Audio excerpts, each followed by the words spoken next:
हम अपन जिम्मेदारी लेता नहीं। वो चाहिए तो चेक कर ली। अभी बुढ़िया के हमने खिला घर के ना हिला देनी ना तो हम मालती देवी के पता नहीं थे। हमनी के सब पता चल चुकल बा। तू दोनों सास पतो मिलके का खेला खेल रहे बाड़ू। तीन पोस्ट हमने कुछ ना बिगाड़ पाया तो थोड़ी हमारे पतो से हमने का काम। अरे झुठिया, हम इतना दिन से घर में काम करता नहीं, एगो सुई आज तक चोरी ना भइल। तो रात में कैसे चोरी हो गई रे? पता न के कर पाप अपन नहीं असले क्या हमरे घरे आई पिया। जी अपन लाजू दिखे के कर पाप अपन पेट में लेके नहीं घर से हमरे घरे आई। मुझे कोनो पाप नहीं के गई। शादी के बाद ये हमरा से चुप चुप के मिले आवत रहले। यही पढ़ाई करत रहले। रवा लोग देख ली रिजल्ट सामने बा।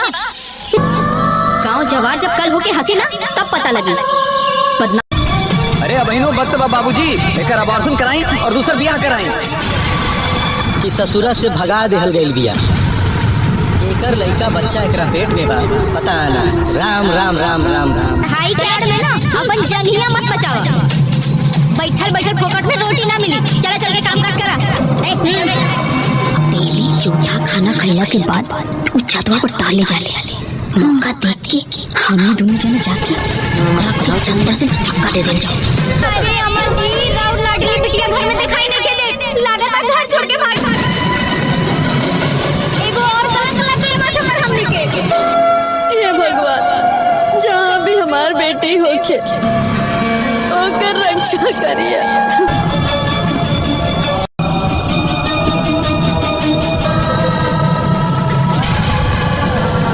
प्रीता तू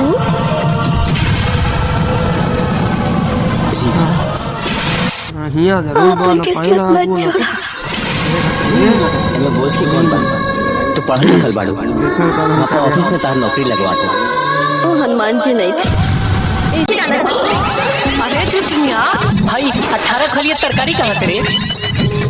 अरे चोरनिया मस्त बिरयानी बनवले बानी। अरे पगली खिचड़ी के तू बिरयानी कहा तारी। कितना झूठी बारिश रे। दिन भर मेहरारू के मुँहे निहारा कि जाके गोबरो फेंका। उन्हीं के हमरा खानदान के गुलामी करे खातिर पैदा भइल बड़ा सा। हमरा साथे साथे का पूरा खानदान घर के गुलामी करी। ओकरा के साथे बेईमानी कइल जाई। रउआ के अपन खेत के कागज और गहना चुरावे के बा। जरूर अपना घर में कोनो कांड करे आइल बाड़ी सा।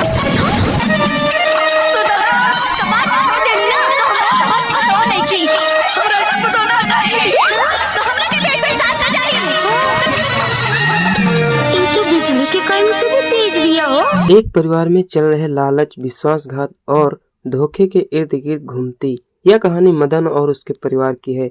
नमस्कार दोस्तों, आज हम जिस मूवी के बारे में बात कर रहे हैं उस मूवी का नाम है चोरनी सास की झूठी बहू। कहानी का सार होता क्या है इस बारे में हम चर्चा करेंगे। तो चलिए बिना देर करते हुए वीडियो को करते हैं स्टार्ट। मदन के पिता कन्हैया को उनके ही भाई ने धोखे से उनकी सारी संपत्ति हड़प ली थी। इस सदमे को बर्दाश्त न कर पाने के कारण कन्हैया आत्महत्या कर लेते हैं। मदन की माँ बहुत संघर्ष करके और बहुत प्यार से मदन को पालती है। परिवार हमेशा आर्थिक तंगी में रहता है। गरीबी के कारण मदन को अपनी ही दादी के घर काम करना पड़ता है, जहाँ उसके साथ अच्छा परिवार नहीं होता। फिल्म में मदन की माँ यानी सास की छवि चोरनी की है। वह गरीबी और शायद पुरानी आदत के कारण छोटी मोटी चीजों की चोरी करती है। मदन की शादी रिचा यानी बहू से होती है, जो अपनी चालाकी और झूठ से अपने ससुराल वालों को प्रभावित करती है। वह एक झूठी बहू है जो अपने स्वार्थ के लिए झूठ का सहारा लेती है। कहानी में मुख्य मोड़ तब आता है जब सास यानी मदन की माँ की चोरी की आदत और बहू रिचा के झूठ और चालाकी के कारण परिवार में समस्याएं शुरू होती हैं। सास और बहू दोनों में आप अपने अपने लालच और स्वार्थ को पूरा करने के लिए एक दूसरे के खिलाफ साजिश रचते हैं और घर में कलह पैदा करते हैं। बहू अपने मीठे बोल और झूठी मासूमियत से सबको प्रभावित करती है, लेकिन उसका असली मकसद संपत्ति या परिवार पर नियंत्रण पाना होता है। अंततः परिवार के सदस्यों को, खासकर मदन को, अपनी मां की चोरी की आदत और अपनी पत्नी के झूठे और स्वार्थी स्वभाव के बारे में पता चलता है। यह फिल्म एक पारिवारिक ड्रामा है जिसमें दिखाया गया है कि कैसे बुरी आदतें जैसे चोरी और झूठ एक परिवार को तोड़ सकती हैं और कैसे परिवार के सदस्यों को सच्चाई जानने के बाद मुश्किलों का सामना करना पड़ता है। फिल्म का अंत आमतौर पर एक सत्य की जीत और पात्रों को उनकी गलतियों का एहसास कराने के साथ होता है, जिससे दर्शकों को एक नैतिक सीख मिलती है। इसमें कुछ कलाकार की भूमिकाएं इस प्रकार निभाई है, चलिए उनके बारे में कुछ बात करते हैं। ऋचा दीक्षित यानी कि उसने बहू की भूमिका, झूठी बहू का किरदार निभाया है। कुणाल तिवारी मदन की मुख्य भूमिका, बहू का पति का रोल निभाया है। कंचन मिश्रा सास की मुख्य भूमिका, जो कि चोरनी का रोल निभाया है। जे नीलम सहायक भूमिका है। अमित शुक्ला सहायक भूमिका है। अयाज खान सहायक भूमिका है। स्वीटी सिंह सहायक भूमिका है। भानु पांडे सहायक भूमिका है। फिल्म के शीर्षक और कहानी के सार को देखते हुए ऋचा दीक्षित ने झूठी बहू और कंचन मिश्रा ने चोरनी सास की भूमिका निभाई है, जबकि कुणाल तिवारी ने बहू के पति की मुख्य भूमिका निभाई है, जो इन दोनों के बीच फंसा हुआ है। तो कहानी कुछ इस प्रकार की है। इसी पर हम एक कहानी आपको बताने वाले हैं, जो कि इस प्रकार है। किसी छोटे शहर के एक मोहल्ले में रेखा नाम की एक महिला रहती थी। वह देखने में बहुत सीधी सादी और धर्म कर्म करने वाली लगती थी, लेकिन असल में वह एक चोरनी सास थी। चोरी करना उसकी आदत बन चुकी थी।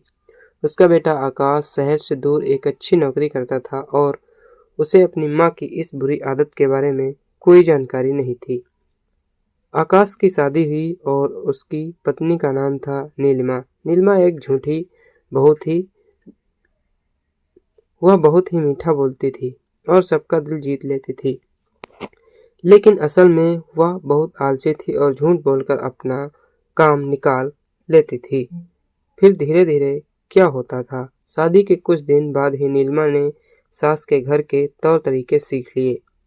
उसने देखा कि सास रेखा अक्सर पड़ोसियों के घरों से छोटी मोटी चीजें जैसे बर्तन, अचार या सब्जियां मांग कर लाती थी, जो वापस कभी नहीं जाती थी। एक दिन रेखा अपनी आदत के अनुसार पड़ोस की कमला चाची के घर गई और बातों ही बातों में उनकी एक सुंदर चांदी की कटोरी चुरा लाई। नीलिमा ने यह सब देख लिया। उसने कुछ नहीं कहा, लेकिन उसके दिमाग में एक योजना लगी।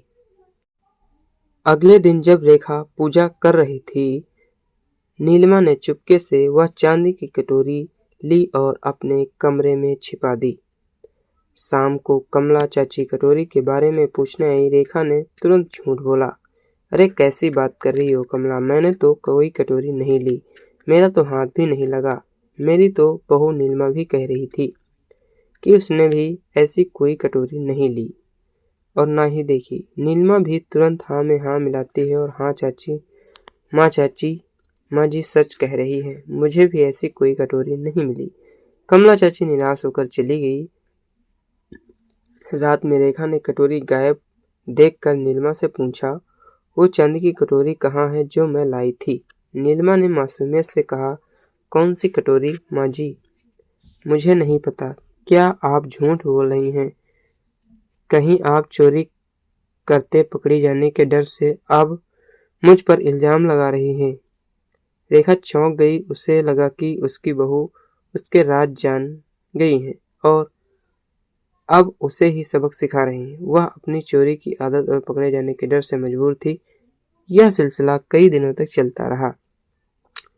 रेखा कुछ चुराती, नीलिमा उसे छिपा देती और जब उसे पूछती तो नीलिमा झूठ बोल देती कि उसने कुछ नहीं देखा। धीरे धीरे रेखा अपनी चोरी की आदत छोड़ने लगी, क्योंकि उसे डर लगने लगा कि चोरी करते समय नीलिमा उसे देख लेगी और बाद में परेशान करेगी।